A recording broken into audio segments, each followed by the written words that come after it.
Hi, I'm Aaron Johnson from Aaron and Jessica Cincy Team. Um, you may notice this one's going to come on a little different, a little different than our normal. And that's because I've got something I want to talk about that's not necessarily um, wax related, Cincy related. And that is to give a little bit of history for myself. Um, Most of you who follow this page or have started with following our pages and such haven't we haven't shared a lot about my history. um, I know Jessica and I did an introductory video, um, talking about ourselves as a couple, and little bit of about individuals, um, but I know that for some I seem a little different. um, Some may say a bit much, but where to even start, honestly? So I guess we'll just kind of start at the beginning. Um, Up until a few years ago, I didn't um, know who I was. Let me explain. Um, I turned 50 years old in November of 2024, this coming year, the next month. Um, and I have spent most of my childhood. Um, I was abused physically, mentally, and emotionally by my mother. Um, and I don't say that because she disciplined me and I'm one of those whiny brats. Um, she physically, um, emotionally, and mentally abused me, um, to a very large extent. And I spent most of my life hiding who I was or hiding um, who I could have been. It was a defensive mechanism, to protect myself. Let me explain. As a young child, a young boy, the oldest son, not the oldest child. I was the second oldest child. I had an older sister. Um, and if you talk to, depending on which sibling you talk to, um, what I tell you never happened, and that I'm making it up to besmirch our mother's name. Why somebody would do that, I don't know. Um, but those same two siblings, of the five of us, are also the two who have more of the mental issues that my mother has. Just to be honest with you. Um, and I have quite a few mental issues that we'll talk about as we go through this video together. Um, but the others are starting to remember parts of it as I tell more and more of my story, um, which helps them because there for a while they all thought that I was just doing it because I didn't like my mother. Um, they really had no clue. Um, because I'm gonna be honest with you, my mother was pretty good at hiding it, and in the hiding it, she taught me how to hide it. So that's one of the first things I want to talk about is don't hide it. Talk about it. It honestly, if I hadn't learned defensive mechanisms of my own, if I hadn't learned things to try to hide and negate things, my life may have been wholly and completely and 100% different. And I may not have suffered through years and years and years. Basically, from the earliest moment I can remember until I left home for college, um, my mother physically abused me, mentally and emotionally abused me. Um, Now, that when I say physically, I'm not talking about sexually, not that I'm aware of, not that I remember. Um, but like she physically beat me. We'll talk more about that as we go along. But if I hadn't become so good at hiding things and hiding the issues and turning it all onto me and emotionally inside me, my life may have been completely different than it is now. And I may not be the person that I am now. So, do I want to say that it might have been a good thing? It wasn't a good thing ever. But it did make me a better person in the long run. I really do. And at no point do I ever suggest that anyone should ever put up with that. You, let me just get this straight right now. You are more important. You are so important that you should not deal with abuse. Now, that's not saying that if somebody disagrees with you that that's abuse. There's a definition. We'll talk about some of this. I'll give you what I went through, and then you can kind of gauge it. Okay, now am I dealing with something like that? It's a little different, but it's in that same area, or is it just because they don't agree with me or they told me no? If they tell you no, you can't classify that as abuse. That's not abuse. That's may or may not be life. Okay. Because unfortunately, you don't get everything that you want. If we did, I would be good looking.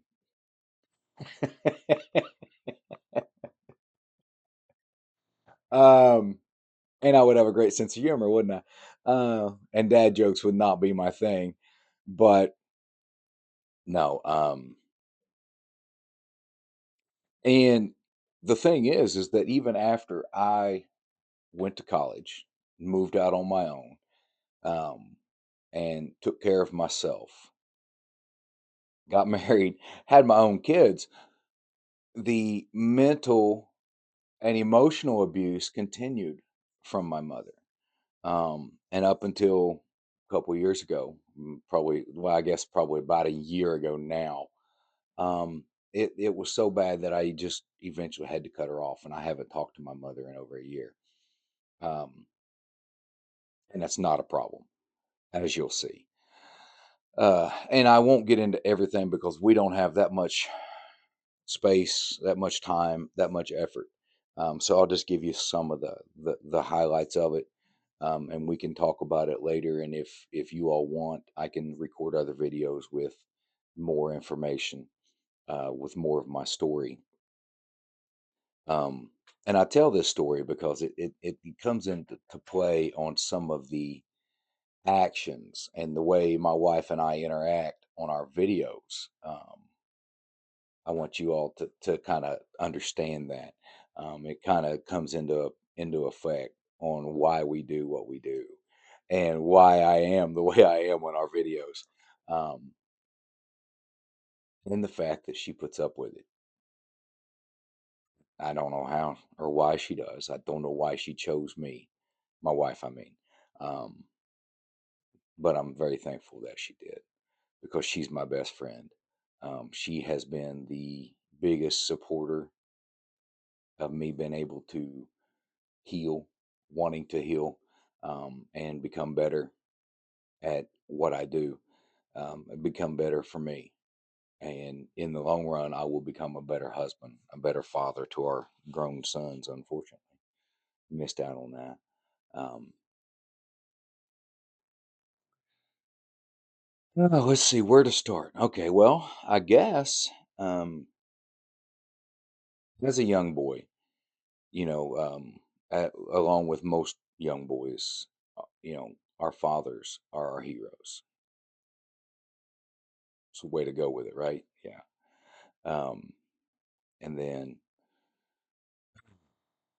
my mother, who did not like my father, and I'll tell you why here in just a second.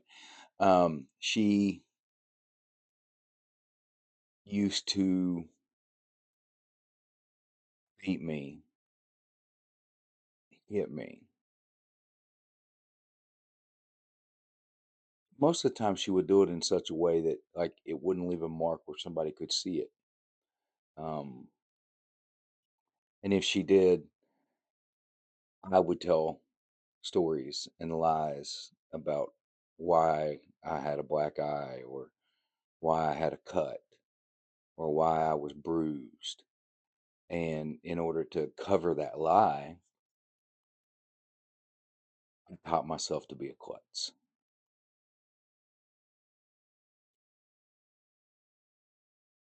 I taught myself to trip over my own feet, to inadvertently walk into doors.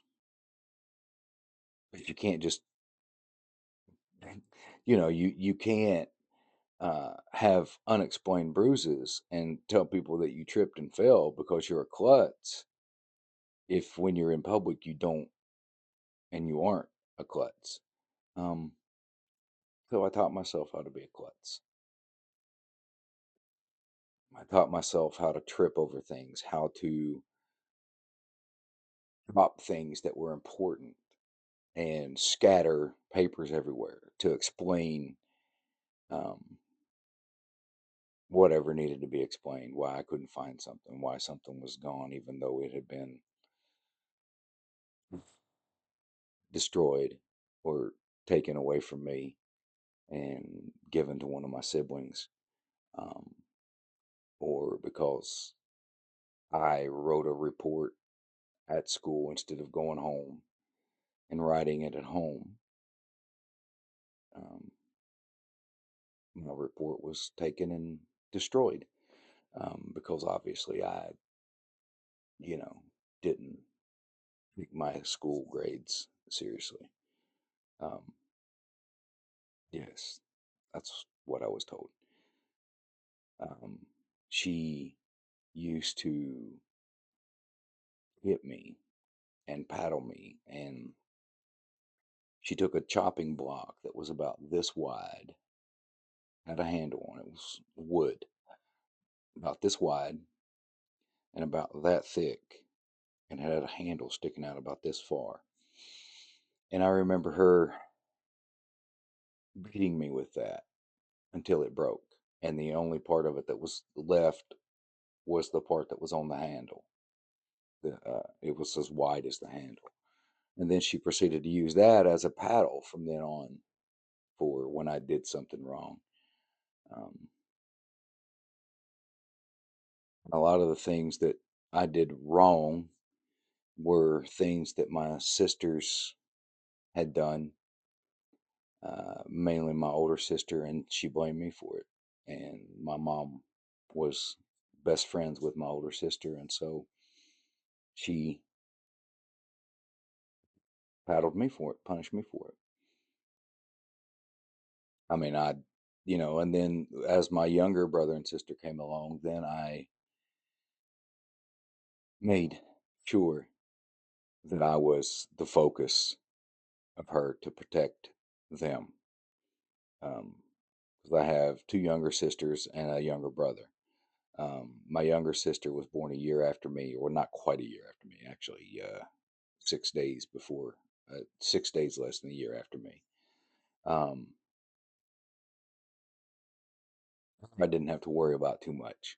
But the other two, my mom was well into her years of abuse on me, and I used to make sure at this point that I was her focus on anything and everything to keep the focus off of my baby sister and my little brother. Um, because at this point she had pretty much, degenerated, and I was the focus of everything. I was the reason that her and dad got a divorce. She's told me this many, many times, um, because um, I really don't know why they got to. I mean, I know some of the stories, and I'm not going to go into that because that hurts more than just my family. Um, my dad wasn't a good guy. I mean, he was a good father. He worked. He taught me how to, like you work to support your family. He did teach me those things. I also learned quite a bit about avoiding your family, especially your kids and your wife, by always working. I've had to get that out of my system as well. But um, as a child, as a young boy, I was my dad was my hero. Always had been, and probably always would be. Um, but my mom would, when she would beat on me, she would tell me that she that I looked like my dad, which I did, other than I had red hair and he had black.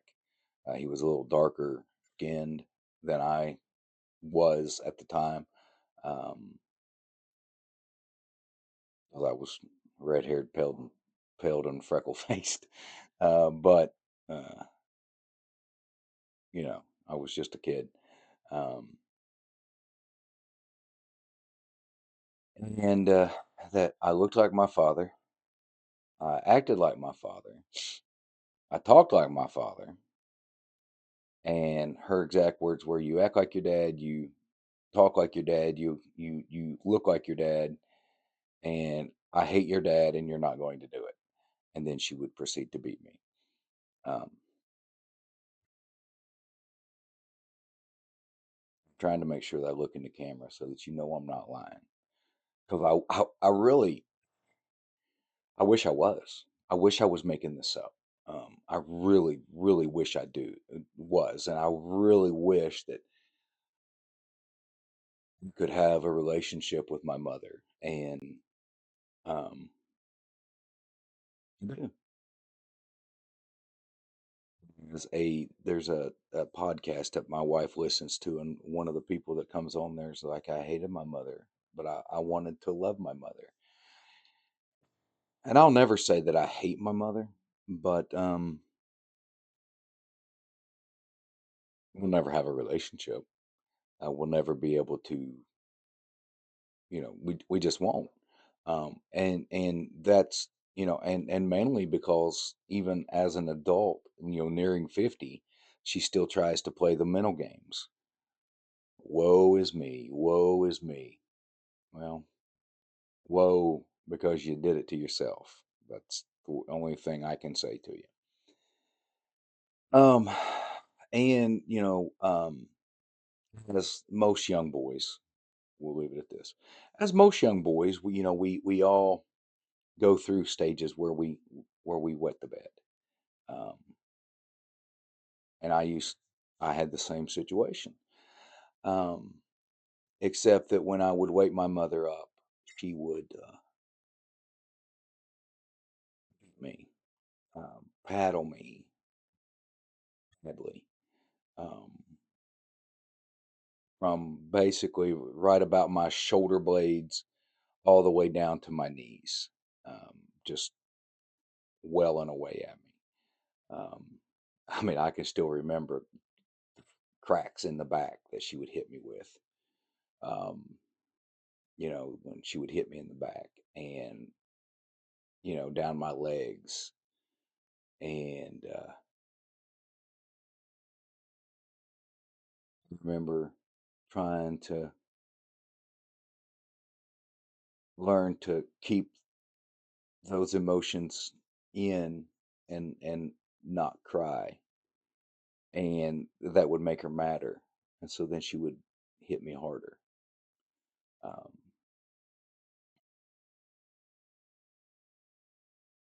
I, I mean, even to this day, I can still feel those smacks across the back with the paddle, twitch, hand, fly swatter. But at night, when I would pee the bed, he would paddle me, just whip me basically from head to toe, and then make me change the bed sheets and clean the mattress. And then the whole time I was doing that, she would be telling me about how I was adding to her workload and causing more stress for her because now not only did she have, my brothers and sisters to take care of, now she had to clean up my mess. And had to, have my bed made for me when I got home so that I would have a place to sleep. And she had to wash my sheets and it cost more water because I needed to take a shower and take a bath. Um, and it cost more water because now and it cost her more work because she had to pack them down two flights, two steps to the utility room. Um, and these are things that she would say while I was cleaning the bed and changing sheets after she had beat me, and the whole time I'm snuffling and sniffling because she if I quit doing that, then she got mad and started beating on me again. Then, so to cut that out, when I would pee the bed, um, I used to get up in the middle of the night and change my PJs and my underwear, and I would take them into the bathroom where our dirty clothes hamper was because we would put our towels in with our regular dirty clothes, so everything got wet. No, it's kind of weird. Ain't it? We were weird people, but that's what we would do. So, in some respects, that was very helpful for me because to prevent her from beating me like that for peeing the bed. Um, don't worry, there was plenty of other instances for her to do such things. Um, we'd go change my underwear and my PJs, and then I would take my PJ pants and my underwear, and I would take them and wrap them in a wet towel or stick them under a wet towel so that they would be wet from the towel. And then I would put on underwear and PJs and just hope mom didn't remember what color PJs I had on when I went to bed. Um, I would sleep in a peed in bed because I didn't want to tell her because I didn't want to get beat. And some nights it was so bad that I had peed so badly that I would have to sit up in my bed and sleep sitting up, leaning against the wall because there was nowhere to lay down that wasn't laying in the pee. And then some nights I just didn't care and I just laid in it. But all of this leads back to so then I'm a young kid, young boy, and um, I go to school, public school. I've was always because of what was going on at home, I was always considered an odd kid. Um, my best friends were books, were characters in books. I have read books extensively since I was a small child. Um, and as a small child, I would, my best friends were in books. Didn't matter what kind of book it was. My favorite was books by Alan Eckert, and then the Hardy Boys books, of course. Um, and Peanuts books, Snoopy, such things. Um, but those were my friends because they were safe. They didn't look down on me. They didn't make fun of me. they would laugh with me and talk to me. Um, I know all this sounds very weird. Um, and as they walk through the woods in the Alan Eckert books, as they went through the woods, and stalked through the woods hunting either game or other individuals, I would be walking with them and I would be learning. And sometimes I was the one that was doing the hunting and the stalking through the woods. Um, but I would go to school, so I did this at school. I would read at school as well, and I was so much smarter than the kids I went to school with. And I don't say that to dog the kids because the kids were, God, I went to school with some very smart people. But I say that because they tried several different times to test my IQ, um, and they couldn't. I don't know if that meant that I was so low on the IQ thing. I'm going to say that it was because I was so high, there was no way to measure it. I really don't know. Um, I'm pretty sure that I was a little bit, that I was above the low spectrum of the IQ.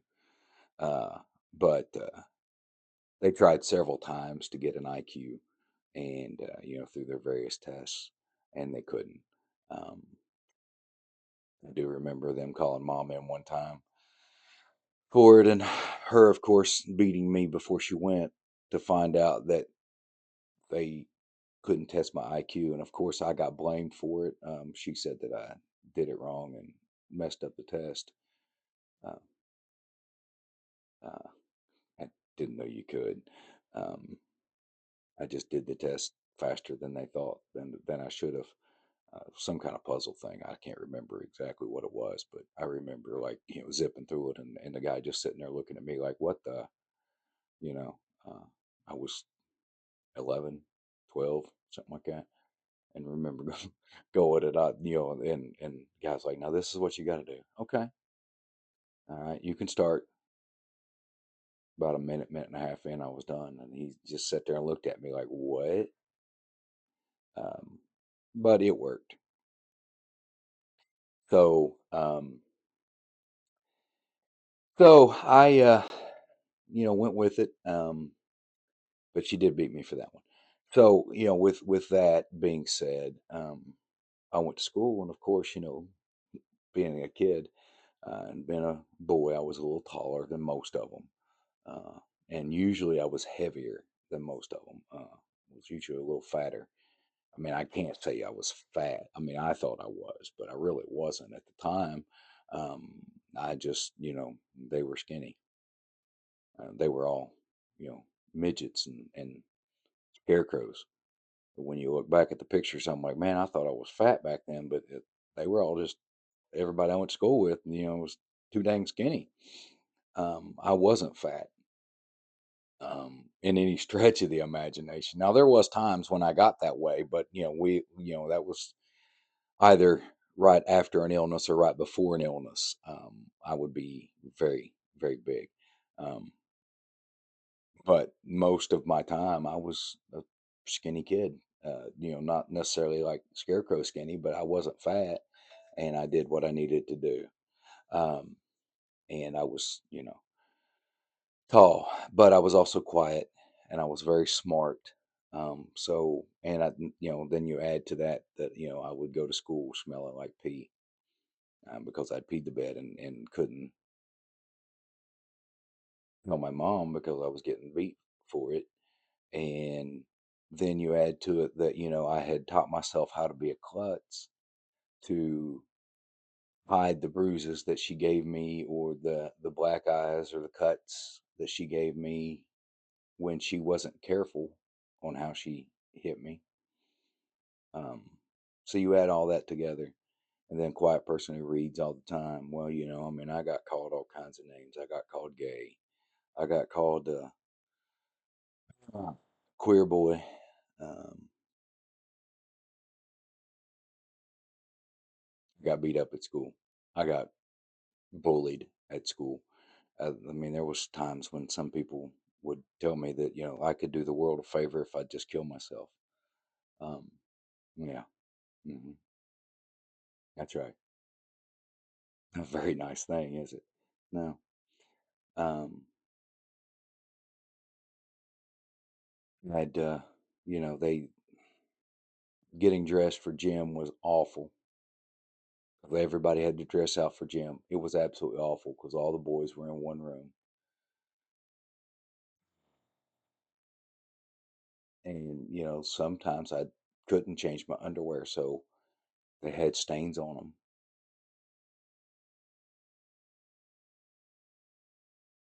And of course, when you take your jeans off, it smells worse.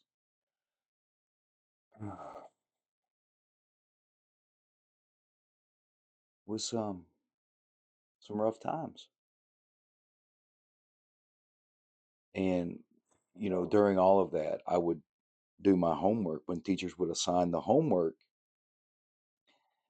I would get my homework done at school after class. While I was waiting on the next class, or because I'll be honest with you, until I worked on my master's degree um, in college, I never really found school challenging. God, it was so easy. I couldn't figure out why people couldn't figure this crap out. I never struggled with school. Never, never. Um, school, I didn't have a hard time in school. I mean, I had a hard time dealing with the people, obviously, um, and had a horrible time dealing, like trying to grow up myself because I really had no friends and it was tough. I had a few that, few pals, but even they had limits, you know what I mean? Because I couldn't invite them home. How could you bring them home when your mom's going to abuse you and going to beat you, So, I mean, we had friendships at school. We would hang out at school and, but that was about the extent of it. I think they came to my home one time for my 14th birthday party, I think, one time. But other than that, I really didn't ever let them come home with me because there was too much going on. And I wasn't 100% sure that mom wouldn't hit on them. I mean, that was my life, right? Um, but I had, God, I can remember having no, like, just, and then being sick to my stomach because then I would think, oh God, I have messed up because, the whole time I would get beat while my sisters were doing school, doing their homework. I would get beat by mom because I had no homework. She wouldn't believe me that my homework was done and was at school. Show it to me, she'd say. Show it to me. Well, it's at school. That's why it's not here. It's why I didn't bring home books. So you didn't do it. You better get great grades because if you didn't get great grades, I'm going to beat you to within an inch of your life because you don't care and you're not going to embarrass me. Look at your sisters in there working like they are from the time they get home till the time they go to bed. And you're not doing nothing except playing. You always want to play. Outside, there was no video games. Not when I was young.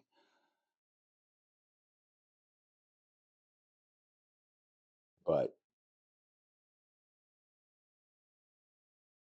I used to get the same grades, my sisters. They would work from the time we got home at 3:15 in the afternoon from school till we went to bed at 8 o'clock doing homework and eating dinner. That was about their extent of their evenings. Me, uh, I'd get home and try to get changed and outside before mom could get her wicked hands on me. Um, and then I would stay outside till dinner time. And then I would run in and do dinner and then run back outside and keep playing.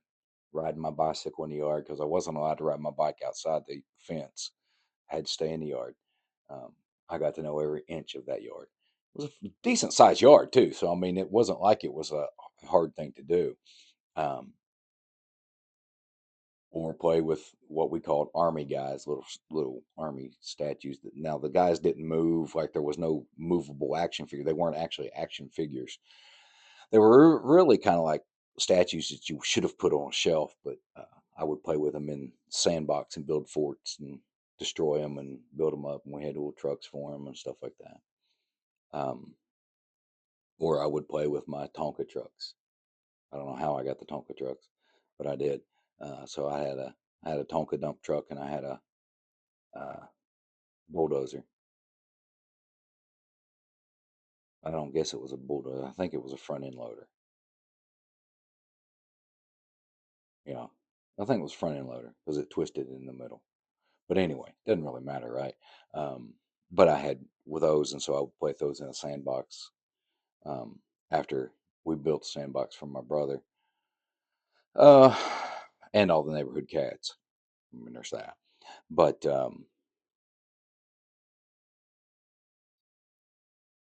so we'll fast forward a few years. I'm kind of bogging down here a little bit. Um, just kind of wanted to let you know, some of what's been going, what goes on and why I'm a little weird, uh, and why I have so much fun. I survived. I survived. Yeah, I survived people telling me I should probably kill myself. I survived the years when killing myself might have been a mercy to my poor, wretched, beat up body, uh, and probably would have been a mercy to my poor, wretched mind that struggled to be perfect. I still struggle with that because being perfect was one way to try to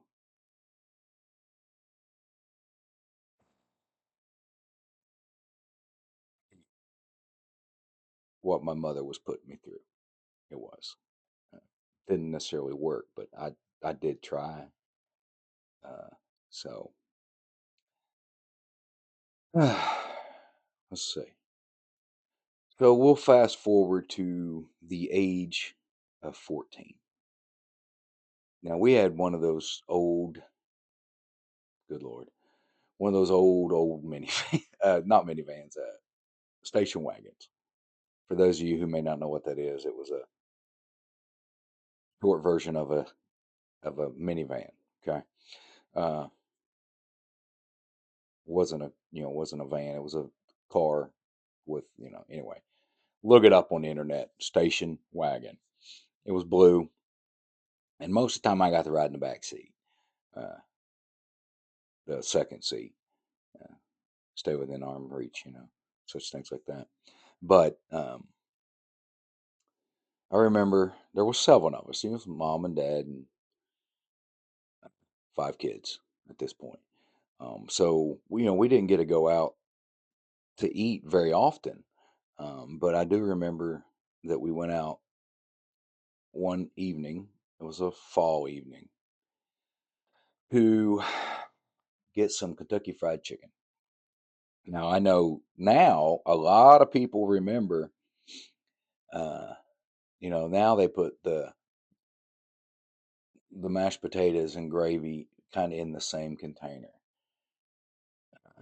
or in different containers. Now back then they used to put them all in the same container. Okay, and we were um, we got home, and that's when they used to have the chicken in the big buckets with a little cardboard top, and it had 3 holes on, a third of the way around. It had a hole where you could stick a finger in there and pull the top off. And then it had plastic under, some kind of cleaner thing underneath, some kind of little thing to kind of hope soak up the grease a little bit. Chicken used to nestle in that inside that bucket. I can remember the bucket. Um, but so we had a couple buckets and a whole bunch of mashed potatoes and gravy and coleslaw and stuff like that, and they had it in plastic bags. Well, we get home and everybody gets out of the car and runs in.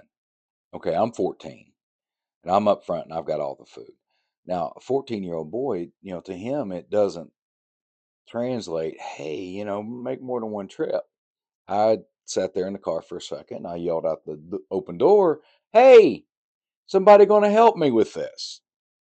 Well, they all went in the house, so I was like, well, okay. So I get out and then I pick up all of the bags. Y'all can tell where this is going, can't you? Mhm. And as I shut the door, it caught the bags and it ripped them.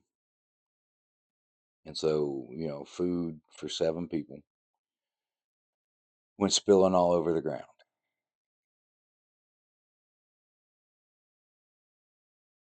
And right about that time, my mom looks out the window. And of course, when the bags ripped, my arms went up in the air because, they had been weighed down.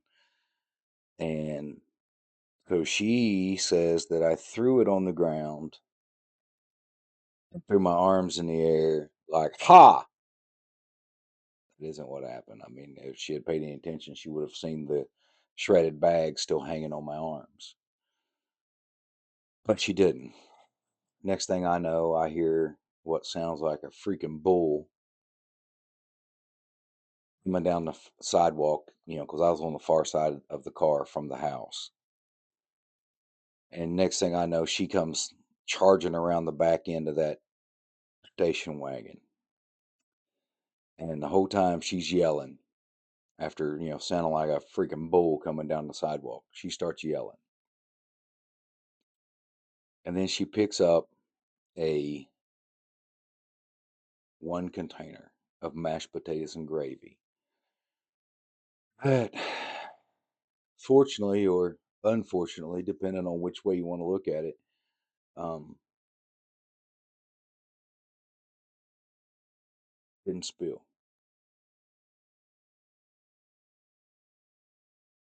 And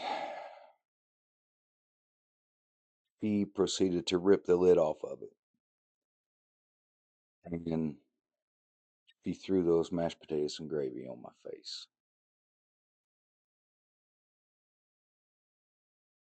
Fresh, hot mashed potatoes and gravy.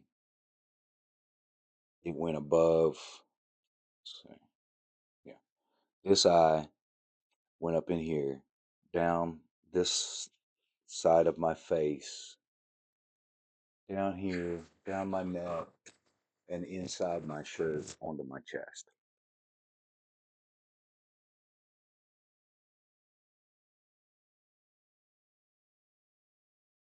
And it burnt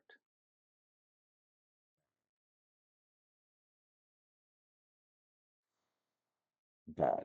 Um, was in my 30s before I could grow a beard. Um, so add that to your weirdness going to school. Um, the worst part of that entire thing was what I felt with that hot mashed potatoes and gravy scalding my face. The thought that went through my head was, I want to kill you. If I had a weapon, it would kill you. That was what went through my head. And I'm more sorry for that than I am anything else. I am. I mean, this was after having passed out one time when I had dandruff or something, and she had learned that baby oil would take care of dandruff. And so I passed out while she was putting baby oil through my hair and scraping my scalp with a brush and a Brillo pad. That's what the damn thing felt like. It was some kind of strange brush. It's a hard bristle brush. Um, and after she would douse my head with baby oil and then scrape my skull with this hard wired brush. And I remember passing out while she was doing it. And I remember waking up with her hitting me in the head with this damn brush and telling me to get up, quit being lazy.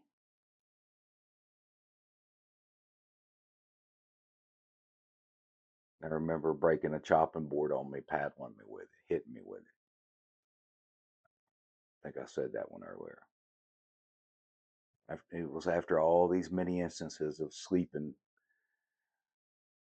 in a peed in bed and getting bullied at school that she knew nothing about because of that, and getting made fun of because I was a klutz, because I had to teach myself to be a klutz so that I could hide what she was doing to me. And then the food spilled, and she had the audacity to burn me with the food.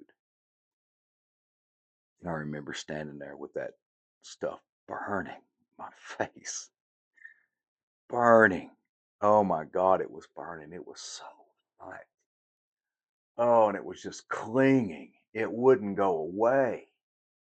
And I remember the first thought that went through my head when she threw it on me. I didn't cuss at the time uh, at all. Um, so my thought was, if I had a weapon, I would kill you. I would kill you right now.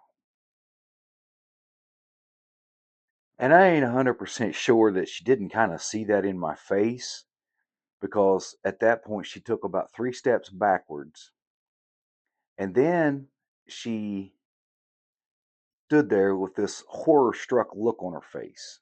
And I really think it was because she realized what she had done.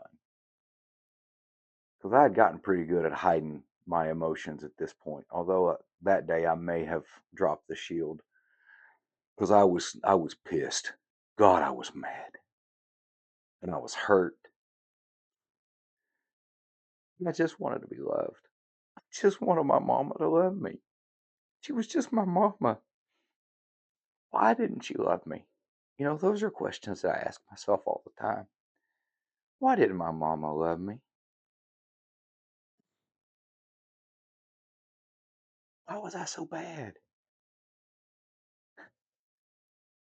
I'm nearly 50, and that still questions that go through my head. Why was I so bad?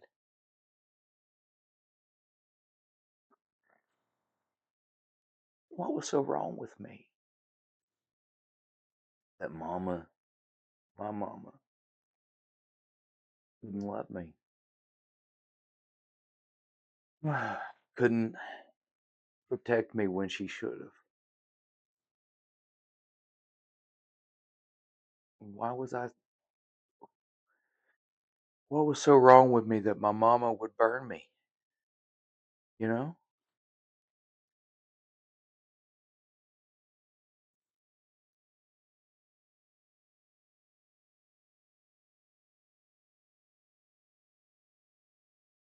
That was the first time I ever allowed somebody to hug me that I turned an icy shoulder to, where I learned how to be. That was the day. That was the hour, the minute that I learned to put a face on, act, never let somebody in.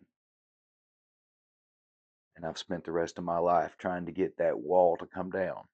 And it's hard. It's hard to be vulnerable and open when the one person, the first person that you should have been able to be so with, wasn't. Hard. It was just hard. I remember her trying to hug me and not. That was. I know it's not funny, but it's funny now. But to watch her try to hug me, hug me without getting that clap on her, because she didn't want to get burnt. She didn't want to get mashed potatoes and gravy on herself. So she tried to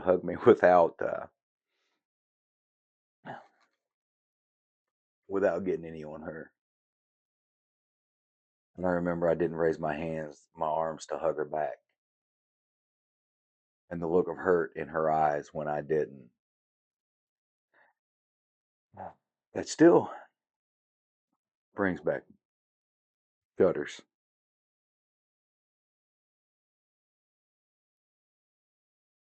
Because, sometimes the things that I think about sometimes are, well, like I said earlier, what was wrong with me? Why was I like that? Why was I so hard for my mama to love? How come my mama didn't love me? How come she couldn't?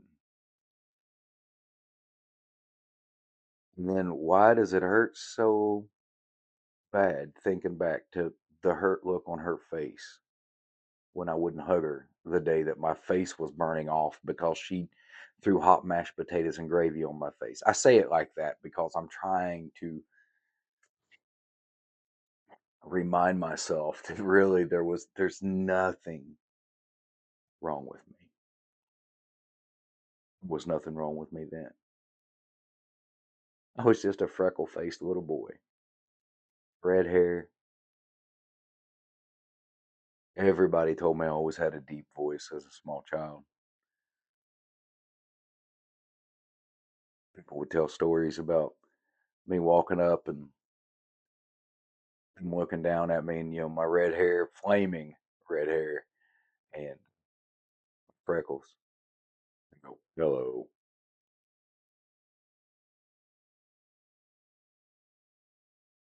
All I remember is hiding, cowering in corners, hoping to God my mom didn't find me.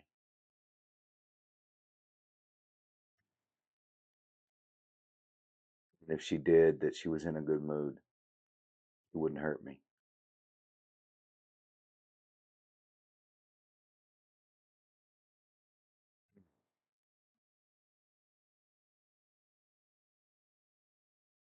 I say all of this not to get sympathy, but to maybe help someone else to know that you're not alone. You're not. I'm nearly 50 and I'm still going through it. I'm still learning. I'm still growing. I'm getting out of the the wondering why my mommy didn't realize there was something wrong with her, not me. Because I spent most of my life thinking, what was wrong with me? What was wrong with me that was so right with my brother and my sisters? If you love them, if you love them, take care of them. I was the only one she abused, the only one she beat,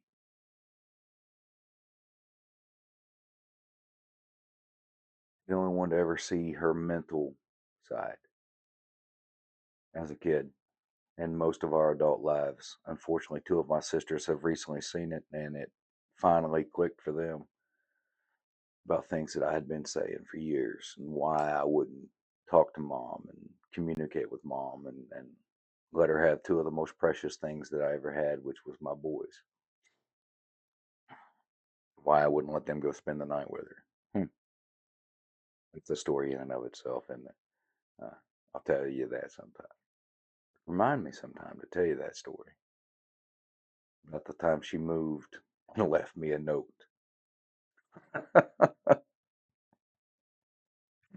I was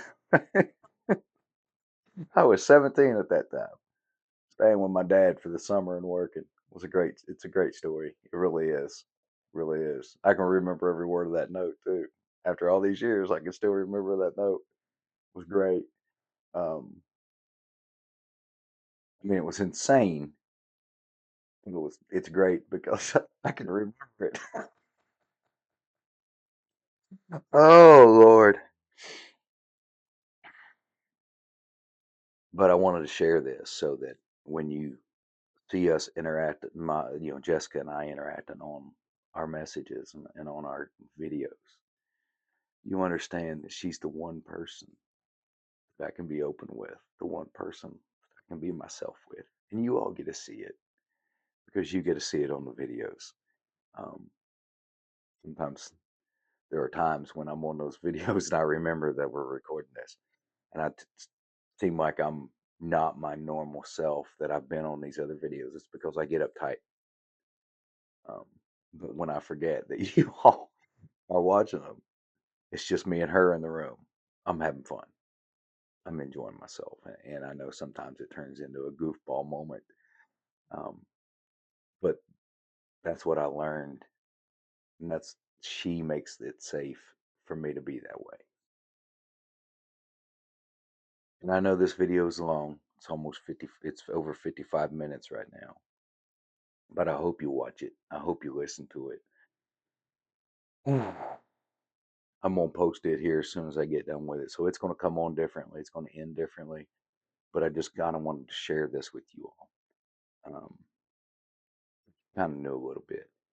But before I go, I want you, if you have suffered abuse, if you're suffering abuse, get help. Not you. I promise you, it's not you. Because nothing that you do ever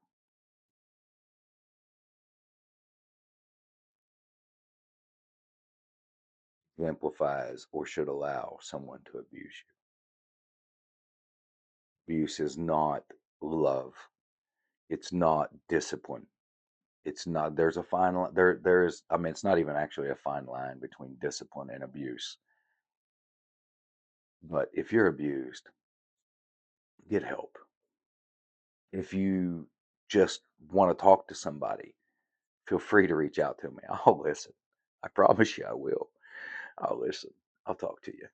I'll listen to you because you're important.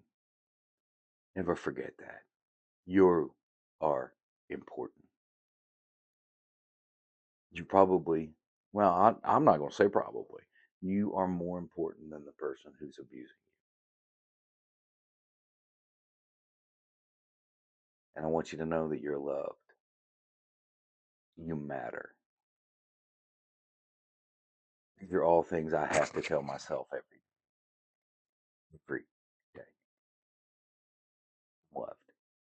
I matter. Someone cares about me. I know who that person is. I'm cared for. I have to tell myself these things every day because otherwise I would wallow in my abuse past. I'm not a victim,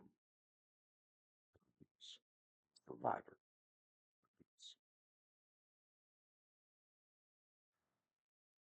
What she did when she abused me, she turned me into the strongest, meanest son of a bitch on 2 feet. He thought she would beat me. He thought that she would keep me down. What she didn't count on was that with every time she hit me, every time her words cut me, every time I had to get beat up at school because I couldn't tell my mother I'd, been a normal teenage boy and peed the bed because I couldn't tell her these things. And I got beat up at school and I got bullied at school and I couldn't tell my mother because I was getting beat up and bullied at home. Every time it made me so strong. It made me angry. Don't get me wrong. And in all of that, he taught me how to hide in plain sight.